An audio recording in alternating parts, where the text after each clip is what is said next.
Estamos preocupados por la situación del dengue. El Ministerio de Salud, por supuesto, ha declarado el tema en alerta epidemiológica. La situación no es fácil. Hay muchas regiones del país con presencia de dengue. Y el doctor César Munayco, que es el director general del Centro Nacional de Epidemiología, Prevención y Control de Enfermedades del Ministerio de Salud, está con nosotros esta mañana para hablar de esta problemática y de su enorme complejidad. Doctor Munayco, siempre un gusto conversar con usted. Buenos días. Muy buenos días, Carlos. Igual un gusto para mí también. Se ha declarado la alerta epidemiológica por el Ministerio de Salud debido a la presencia del dengue en Lima y Callao. Yo quería preguntarle, antes de entrar de lleno a conocer la enfermedad y sus complejidades, ¿qué presencia de dengue o casos de dengue tendríamos que tener para que el MINSA diga esto es una alerta? Sí, bueno, con respecto al dengue, cada año tenemos una actividad de dengue, ¿no? Generalmente empiezan a incrementarse los casos en el mes de octubre, noviembre y pueden estar hasta abril. Pero en este contexto, obviamente, de el Niño Costero, ¿no? El ciclón Yaku y las lluvias intensas, esto lo que va a hacer es duplicar, triplicar o quintuplicar el número de casos que normalmente solemos observar en este comportamiento estacional que tiene el dengue cada año.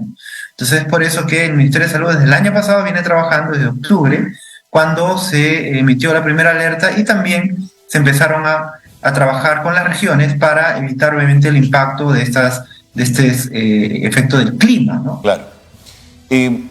¿Por qué el dengue es endémico en el Perú? ¿Por qué cada año tenemos dengue, doctor?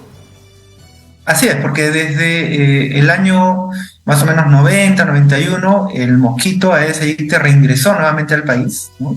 Que fue erradicado producto de, en los 50, 60, ¿no? Del trabajo que se hacía en malaria. Volvió a reingresar y se extendió pues en casi todo el país. Tenemos dengue, ¿no? En lo que es toda la costa del país, ¿no?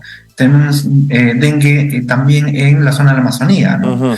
Este mosquito está en varias zonas y cada año obviamente hay un incremento de casos, ¿no? Claro. De diferente magnitud, obviamente. ¿Este reingreso del mosquito se produce por una lógica migratoria del zancudo, digamos? ¿Es su natural desenvolvimiento o el movimiento de mercancías, camiones, van, vienen, buses, trajo al mosquito con él? El movimiento básicamente del mosquito es a través del movimiento de las personas, de la carne, del transporte, ¿no?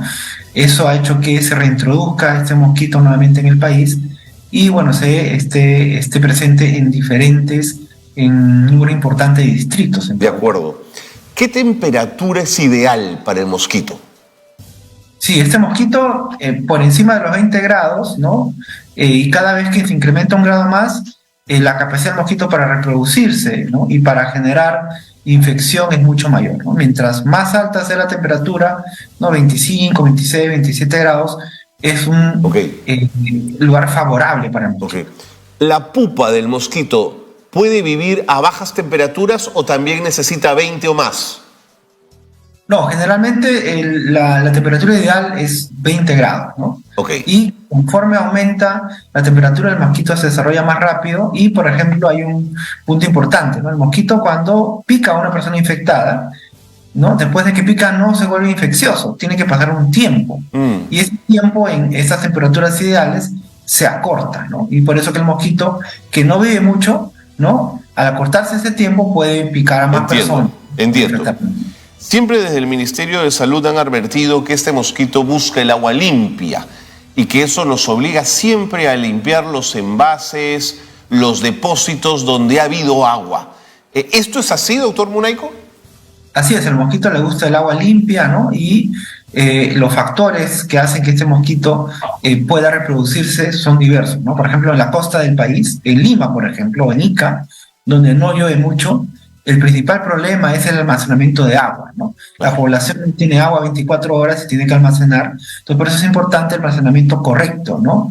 Limpiar frecuentemente estos recipientes, taparlos para que no se conviertan en criaderos.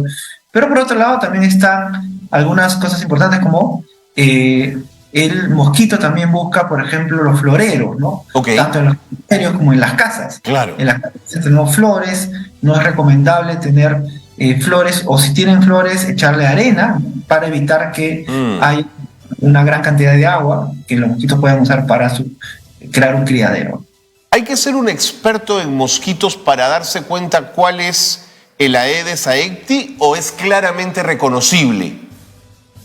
Sí, se reconoce fácilmente, es un mosquito pequeño, ¿no? Con unas rayitas en las patitas, ¿no? Eso lo diferencia de los otros mosquitos del culo, por ejemplo, que es mucho más grande, tiene patas más largas. Entonces sí se puede reconocer, pero por eso sí. Y otro punto importante es que ese mosquito es intradomiciliario, o sea, está dentro del domicilio. Okay. Y pica dentro del domicilio, ¿no? Entonces es otro punto importante que hay que tener en cuenta, ¿no? Muy bien. Para tomar las medidas preventivas. Una de las acciones sanitarias desplegadas por las autoridades es la fumigación de los espacios públicos. ¿La fumigación mata al mosquito y también mata a la larva? Bien, ahí tenemos que distinguir 3 puntos importantes, ¿no? Primero, el control larvario, que se hace directamente en estos recipientes, ¿no? Estos recipientes, y también evitando que se generen criaderos, ¿no? A veces hay inservibles, llantas, latas de atún, por ejemplo, en lugares donde llueve bastante en la selva, se pueden convertir en criaderos. Entonces, esa es la actividad que se realiza el Ministerio de Salud para eliminar las larvas, ¿no? Correcto. En recipientes. Y en segundo lugar está el vector adulto, ¿no? Y ahí sí se fumiga, ¿no? Se fumiga, pero dentro de la casa. Correcto. La fumigación efectiva es dentro de la casa. Y ahí quiero remarcar algo importante. Por favor. Población tiene que dejar ingresar al personal de salud para que pueda fumigar dentro de la casa. Porque si tenemos casas cerradas, ese mosquito va a seguir en esas casas y se va a seguir trasladando en otras casas, ¿no? Y eso hace que persista esta enfermedad en la comunidad. Pero debemos obligarnos también, doctor Munaico, que allí donde hubo fumigación haya posteriormente una limpieza exhaustiva de muebles y de utensilios que pudieron haber recibido algún nivel del pesticida. Así es, ¿no? Porque esta fumigación elimina el vector adulto, ¿no? Pero no elimina las larvas. Claro. Por eso es importante el control larvario, ¿no?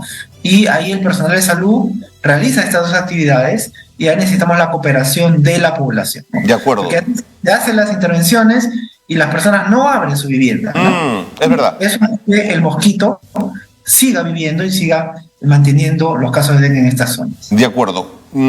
Podemos entrar ya de lleno a la enfermedad. ¿Cuál es el diagnóstico? ¿Cómo notamos que hay dengue? Así es, los síntomas son característicos, hay fiebre, malestar general, hay un dolor retroocular grande, también puede haber dolor en los huesos, ¿no? Le llaman la enfermedad rompehuesos, ¿no? Puede haber náuseas, puede haber vómitos.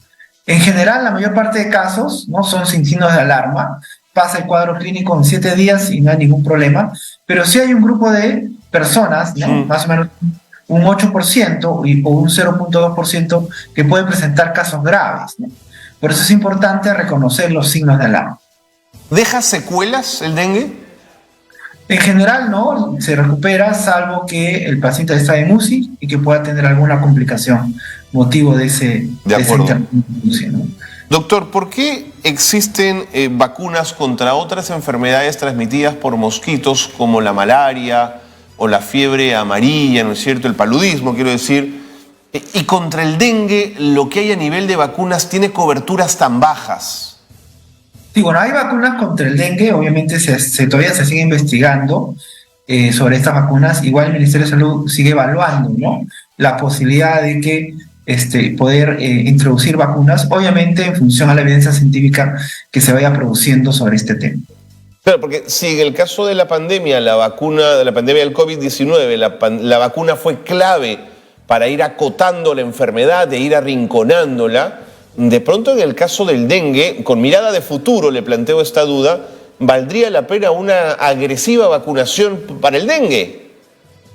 Así es, ¿no? Dependiendo del desarrollo de la ciencia y de que estas vacunas sean ya aprobadas por la OMS y se puedan utilizar, el Ministerio de Salud obviamente va a tener que incorporarlas, ¿no? Dentro del programa de vacunación. Aunque por supuesto es diferente porque el dengue solo se transmite por la picadura del mosquito, ¿no es cierto? Así es, y el dengue en realidad tiene 4 serotipos, ¿no? Entonces es un poco complicado también poder tener una vacuna para esos 4 serotipos. Entonces es importante, el Ministerio de Salud sigue evaluando obviamente la evidencia científica y los ensayos clínicos que se están haciendo en otros países para obviamente ver la posibilidad de que se pueda introducir una vacuna, ¿no? Pero por ahora no hay vacuna en el país. ¿Funciona como protección estos aerosoles que mucha gente usa para frenar, digamos, la picadura de los mosquitos, dormir quizás dentro de algún espacio donde haya alguna protección, que no entre el mosquito, quiero decir? ¿Este tipo de cosas funcionan? Mosquiteros, quiero decir.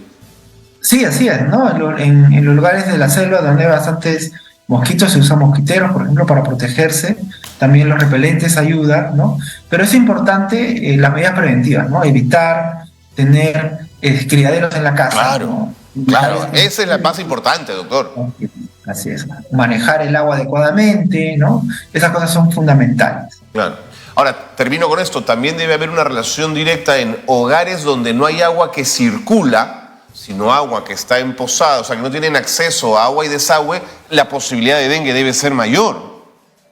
Así es, ¿no? Principalmente en la costa del país, ¿no? Donde el agua no es 24 horas, claro. El agua llega por horas, o también las personas utilizan agua de cisterna. Claro. Y eso obliga a almacenar el agua. Ahí sí tenemos riesgo alto de presentar brotes de dengue, ¿no? Por eso es importante las medidas preventivas. Sin duda.